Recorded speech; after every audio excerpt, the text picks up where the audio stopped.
This is Lalita, your host for Mushrooms on Mars, and we are in episode 4. In episode 3, we spoke about the need for a closed loop system in space. In this episode, we are going to do a deep dive on the closed loop system that is already existing on the ISS, or the International Space Station. Now, the ISS has a partial closed loop system.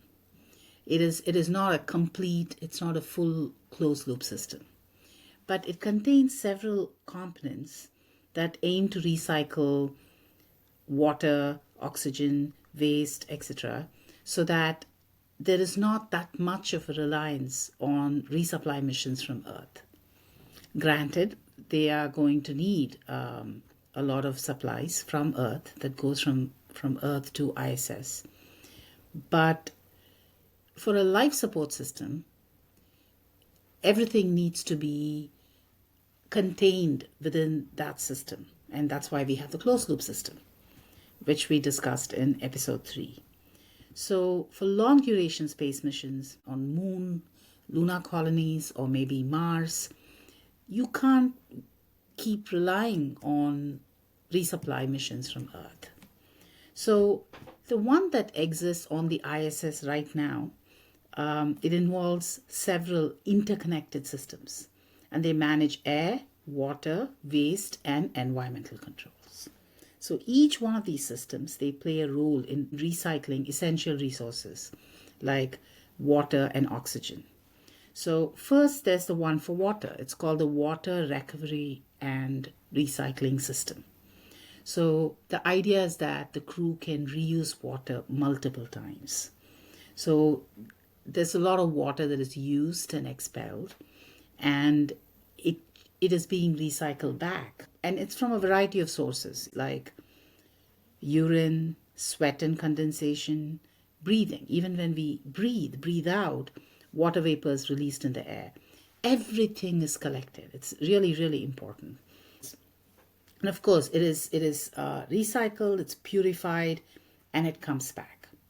So they add like a little bit of disinfectant to prevent like microbial growths, but it's more than that. The system has multiple filters, multiple filtration stages, including like particulate filters, catalytic oxidizers, and ion exchange beds. We can go deep into it, but it's not necessary at this point. So all of that removes the contaminants during the filtration process, and the water is recycled again. So the existing system on the ISS recycles around 93 to 98% of the water used on the ISS. So they would still need water from Earth, but it's very little, and it reduces dependency on Earth. We don't know in the future if we will find habitats where water already exists. So water is so crucial.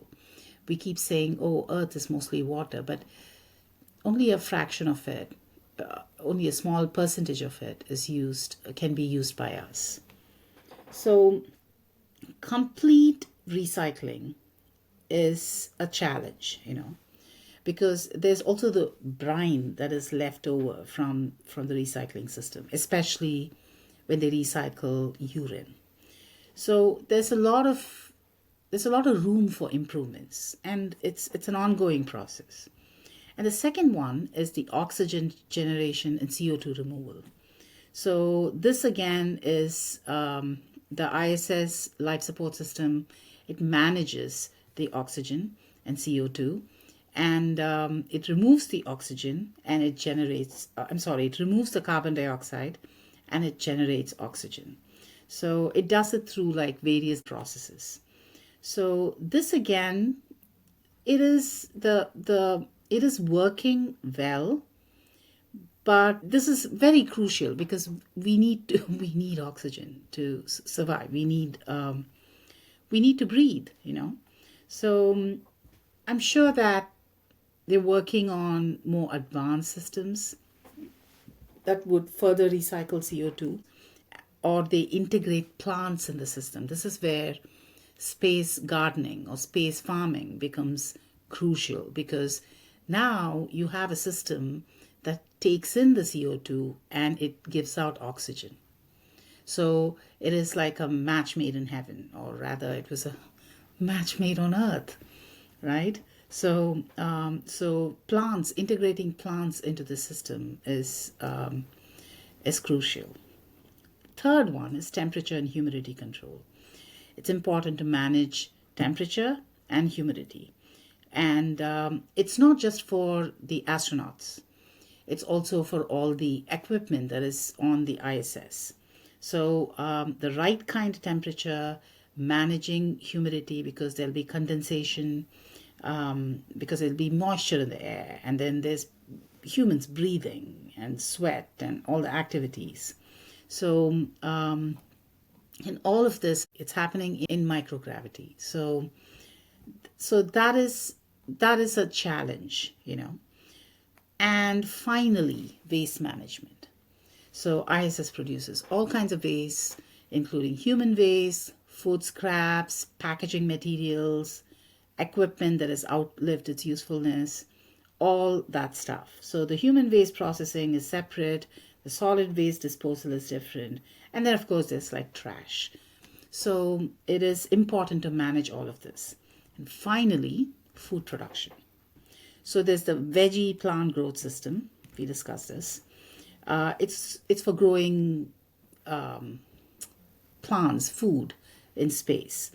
There's the APH, which is for slightly more complex plants like wheat or peppers, you know, not just leafy greens. It's not just about lettuce. So there's APH. And then there is, like, of course, experimental closed loop systems. The Melissa project. The Melissa project is a project of the ISS with ESA. ESA is European Space Agency. So they have an experimental closed loop system. This is interesting because I think for mushrooms on Mars, focusing on Melissa would make a lot of sense. But we will get to that. And we are going to go in depth into each one of the food production systems, you know. But this is just to show why we need to integrate growing plants into the closed loop system. But just that is not enough, you know. We would also need to experiment with other stuff. So remember, mushrooms do the opposite. They're like us. They take in oxygen and they give out CO2, right? So they're not like plants. And they're mycelium, you know, it's not like plants. So we will get to that later. So the Melissa project is an experimental closed loop system project, and it is done with collaboration with ESA, European Space Agency, and it's more advanced. Okay, so Melissa stands for the Micro-Ecological Life Support System Alternative. Okay, so here it aims to recycle human waste, CO2, organic matter into food, water, and oxygen. So right now they're testing this. So Melissa can be a fully autonomous life support system for long duration missions.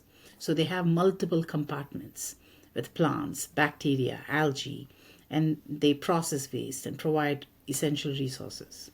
So this will be very important for sustainability. So we have all these different systems, but ISS does not yet operate a fully closed loop system. So this would be one of the most important things to tackle. And I really believe that very soon, now that we have a lot more tools in our hands, these systems will evolve into a more efficient, autonomous system, you know. It's self-sustaining, self-repairing, self-healing closed loop systems. I think it's around the corner. It's going to happen. So let's listen to the deep dive of this chapter and this episode. As usual, the written material for this, I've put it up on jelliclesfarm.com, and you can find it under Mushrooms on Mars. That's all for now.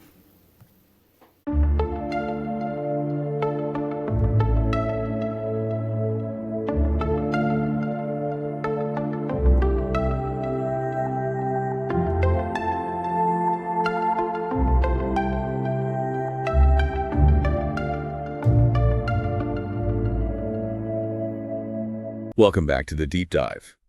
You know, getting all the essentials for human life is a pretty straightforward process here on Earth. But what happens when you're hundreds of miles above the planet, orbiting at thousands of miles per hour on the International Space Station? That's what we're diving into today. The surprisingly intricate and ingenious world of the ISS life support systems. Because forgetting your groceries at the store is one thing. Forgetting, say, water when you're strapped into a rocket to space, that's a whole different story. You're talking about creating a closed-loop system in the vacuum of space, basically mimicking the way Earth provides us with the essentials for life. Closed-loop system. Let's unpack that a bit. What exactly does that even mean in the context of, a space station? So, closed-loop basically means trying to minimize waste and maximize resource efficiency. Just like Earth has its own natural cycles for air, for water, even waste, right? A closed loop tries to recreate those cycles, but in a contained environment like the ISS. So instead of constantly sending supplies up to astronauts, the goal is to, recycle and regenerate as much as possible. Exactly. And it's not just about the money we save on those resupply missions. I mean, those can cost billions of dollars. But proving that we can create these self-sustaining environments beyond Earth, well, that's critical for the future of space exploration in general. Okay, that makes a lot of sense. Now, we all know that water is, essential. So what happens when you're 250 miles above Earth and you run out? There's no calling for delivery, right? No space deliveries just yet. Every drop is precious up there, which is why they developed this incredible system called the Water Recovery and Recycling System, or WRS for short. Okay, the WRS. Mm-hmm. For those of us who aren't, rocket scientists, break down this ingenuity for us. How do you even recycle water in space? So get this. This system can recover and recycle, get this, between 93 and 98% of the water used on the ISS. 98%. That's incredible. That includes everything. And I mean everything. From condensation that's in the air to, let's just say astronaut waste isn't wasted up there. Wow. So they've really come close to closing the loop, at least when it comes to water on the ISS. It's one of the most successful examples we have, for sure, and it's a huge step in reducing reliance on Earth for resources. I mean, just to give you an idea of the impact, the WRS saves NASA an estimated $250 million per year on water resupply alone. Now, those are some figures that make the point, but water is only one part of the equation. What about the air we breathe? You can't exactly crack a window up there. No, ventilation is a tad bit trickier in space. The ISS uses what's called the Oxygen Generation System, or OGS. It's this fascinating process, electrolysis, where they basically use electricity to split water molecules. Now, hold on. They're using electricity, which I imagine they also have to conserve very carefully, to split apart water, which they also need, to make more air to breathe. It sounds a little counterintuitive, but remember, they're already recycling a huge percentage of that water. Plus, this system gives them a really reliable and constant source of oxygen, which is, kind of important up there. Okay, so we've got water, we've got oxygen. What else? What am I forgetting? Well, remember how we talked about that closed loop concept being so important? Well, it turns out the system they use to generate oxygen actually feeds directly back into the water recycling process. Now that's efficiency. Tell me more. Remember how we talked about splitting the water for oxygen? Well, that process produces hydrogen as a byproduct. Right. And hydrogen is incredibly valuable up there. So they take that hydrogen, combine it with the carbon dioxide the astronauts exhale, put them through something called the Sabatier reaction, and what do they get? Don't tell me. More water. More water, which then, of course, is fed right back into that WRS system, continuing the cycle. So they're basically making water from thin air and exhaled breath. That is some serious space-age ingenuity. It makes you realize how much we take for granted down here on Earth. It really does. But even with all this amazing technology, the ISS still isn't perfectly a closed-loop system. Right. They still have to resupply oxygen periodically from Earth. Oh, okay. But these systems are a huge step toward that goal of being completely self-sufficient, which is what we're aiming for, especially as we look at longer missions. Absolutely. So we've covered the essentials, air and water, but what about the less glamorous side of living in space? I mean, what do you do with garbage when you're orbiting the Earth at 17,500 miles per hour? Yeah, you can't exactly take the trash out to the curb. Exactly. So we'll be getting into those nitty-gritty details after the break. Stay with us as we continue our deep dive into life support on the International Space Station.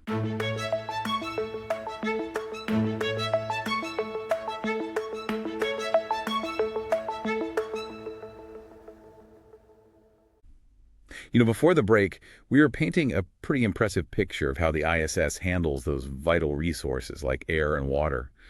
But even the most advanced space station out there, it's got to generate its fair share of, well, stuff. Right, waste management in space. It comes with its own unique challenges. No weekly pickup out there. Not quite. So what do you do with garbage when you're orbiting Earth at 17,500 miles an hour? At the moment, most of the waste on the ISS is collected really carefully. They compact it, and then it's stored for eventual return to Earth. Okay, so no just launching trash out into the void, no like incinerators or anything. No, nothing quite that dramatic. I mean, some waste is incinerated when it re-enters the atmosphere, but obviously not a sustainable solution for the long term.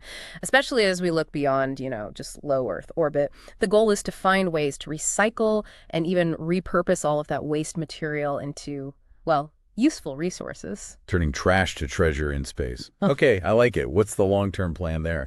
Well, there are a bunch of things being explored. I mean, imagine using waste to create like fertilizer for space agriculture, or 3D printing material for building structures, or even potentially generating fuel for longer missions. Okay, now that is some seriously cool stuff.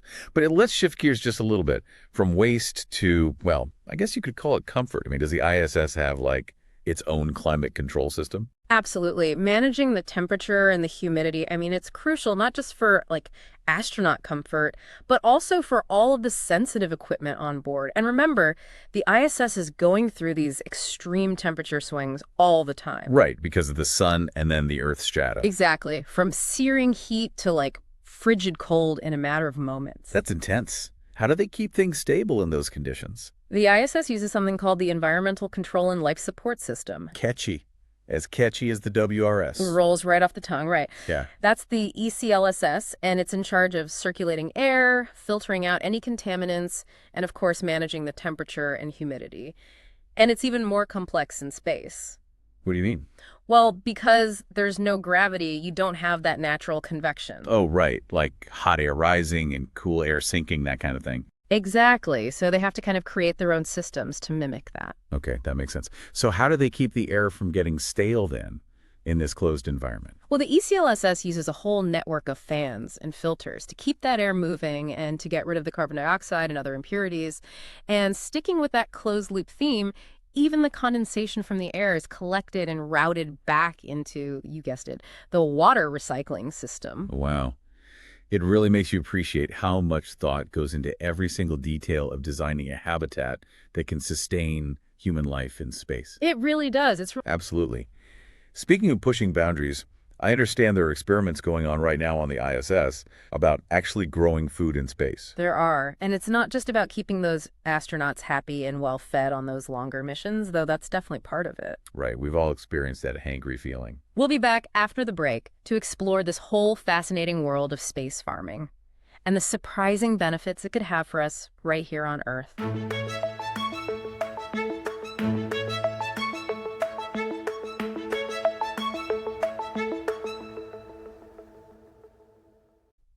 Before the break, we were talking about pushing the limits of sustainability in space. Yeah.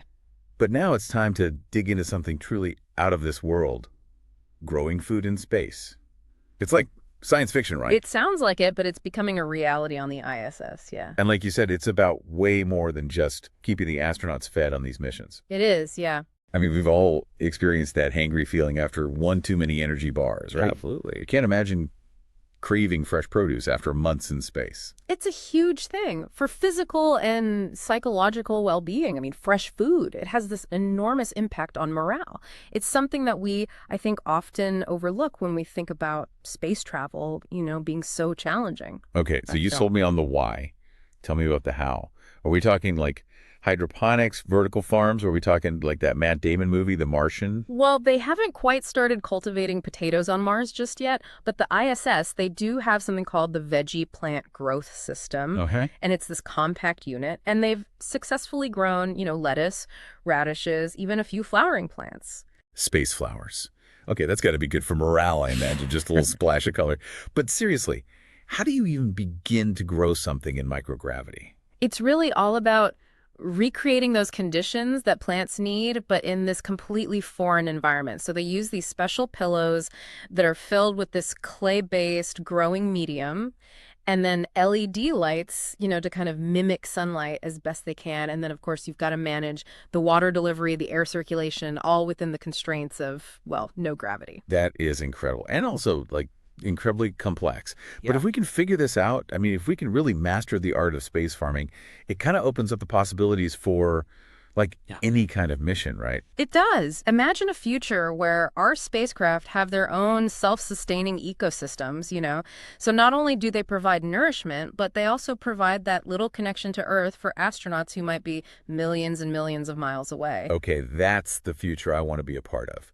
But it's not just about what we can grow in space. It's also about what we can learn and apply down here, right? Yeah, 100%. And that's where the European Space Agency's Melissa project comes in. Melissa. Right. You touched on that a little bit earlier. That stands for what? Micro-ecological life support system alternative. Yes, exactly. And it's a mouthful. But basically, it takes that whole closed loop concept that we keep talking about to a whole new level. Like a mini Earth within the spacecraft. Exactly. It's essentially a closed loop life support system that aims to, not only produce food, but recycle the waste, generate oxygen, all within one contained unit. And if they can pull this off, the implications go way beyond just, sending people to Mars. It's incredible to think that the technology that we're developing for space travel could have this huge impact on how we address sustainability challenges here at home. It really is. The things that we're learning from like the Melissa project, from experiments on the ISS that could lead to breakthroughs in like urban farming or waste recycling, resource management, all these things that we're grappling with right here, right now. It's amazing. From recycling every single drop of water to growing lettuce in microgravity, life support on the ISS is really a testament to human ingenuity and maybe a little bit of hope for a more sustainable future overall. Who knew that learning how to keep people alive in the vacuum of space could teach us so much about protecting our own planet, right? Thanks for joining us for this deep dive, and until next time, keep looking up.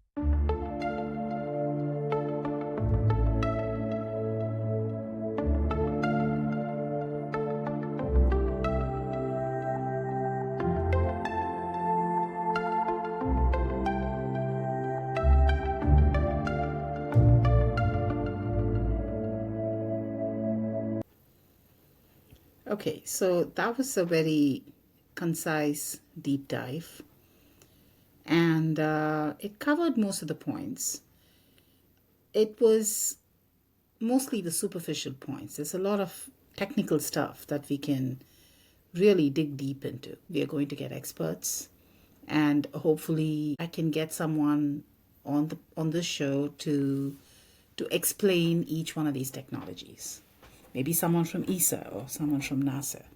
So we looked at the different kinds of closed loop systems on the ISS, of which Melissa is the one, with ESA is the one that is trying to attempt a complete and autonomous closed loop system. It's experimental.